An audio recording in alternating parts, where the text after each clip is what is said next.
এক বনে বাস করত একটি চালাক শিয়াল পণ্ডিত। সে সারা বন ঘুরে বেড়াত। বনের কাউকে দেখে সে ভয় পেত না। শিয়ালটি ভয় পেত শুধু একজনকে দেখে। সে হলো বাঘ মামা। শিয়ালটি একদিন মনে মনে ভাবল, ইস, আমি যদি ওই বাঘ মামাটাকে মেরে ফেলতে পারতাম, তাহলে বনের রাজা হতাম আমি। সবাই আমাকে দেখে ভয় পেত। কি করে যে বাঘ মামাটাকে মারি? একদিন বাঘ মামা রাস্তা দিয়ে যাচ্ছিল। শিয়াল পণ্ডিত বাঘ মামাকে দূর থেকে দেখতে পেল কিন্তু কাছে এলো না। ভাবল অন্য একদিন দেখে নিব। শিয়াল পণ্ডিত একদিন বাঘ মামাকে মারার জন্য রাস্তার মাঝে একটা গর্ত খুঁড়ল এবং সে একটা গাছের আড়ালে গিয়ে চুপ করে রইল।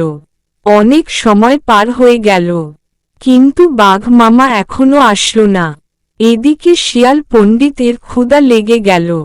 শিয়াল পণ্ডিত ভাবল, ইস, বাঘ মামা যে কেন এখনো আসে না, আমি তো আর ক্ষুধায় থাকতে পারছি না। সেই সময় ওখান দিয়ে একটা শিকার যাচ্ছিল। শিকারটি দেখে শিয়াল পণ্ডিত আর লোভ সামলাতে পারল না। সেই শিকারটিকে ধরতে গিয়ে তার পাতা গুহার কথা ভুলে গেল, আর সেই নিজের গুহায় নিজেই পড়ে গেল। এখান থেকে আমরা শিক্ষা পেলাম যে বেশি লোভ করা ভালো না।